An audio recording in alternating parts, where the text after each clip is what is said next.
আমি এই প্রথম তেলাপিয়া মাছের মাথা দিয়ে মুড়োঘণ্ট রান্না করছি। আচ্ছা বলুন তো আপনারা কারা কারা তেলাপিয়া মাছের মাথা দিয়ে মুড়োঘণ্ট খেয়েছেন? আমার জানা মতে রুই কাতলা মাছের মাথা দিয়ে মুড়োঘণ্ট তৈরি করা হয়। আমি এই প্রথম জানলাম যে রুই মাছের মাথা দিয়েও যে মুড়োঘণ্ট রান্না করে খাওয়া যায়। আমাদের পাশের ফ্ল্যাটের এক দিদি আমাকে এই তেলাপিয়া মাছের মাথা দিয়ে মুড়োঘণ্ট রান্না করে খাইয়েছে। খেতে কিন্তু মন্দ লাগেনি, খুব ভালোই লেগেছে। তাই আজ আমিও তেলাপিয়া মাছের মাথা দিয়ে মুড়োঘণ্ট রান্না করলাম। তবে ছোট তেলাপিয়া মাছের মাথা দিয়ে রান্না করা যাবে না, বড় বড় তেলাপিয়া মাছের মাথা দিয়ে রান্না করতে হবে, কারণ মুড়োঘণ্ট রান্নাই হয় বড় মাছের মাথা দিয়ে। যাই হোক, কথা বলতে বলতে মাছের মাথা ও আলুগুলো ভাজা হয়ে গেছে।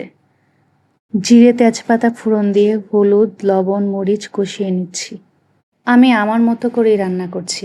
অনেকে এতে ধনে গুঁড়া আদা বাটাও ব্যবহার করে, কিন্তু আমার ভালো লাগে না। আমি আমার মতো করেই রান্না করছি। এভাবে রান্না করাটা আমি আমার শাশুড়ি মায়ের কাছ থেকে শিখেছি।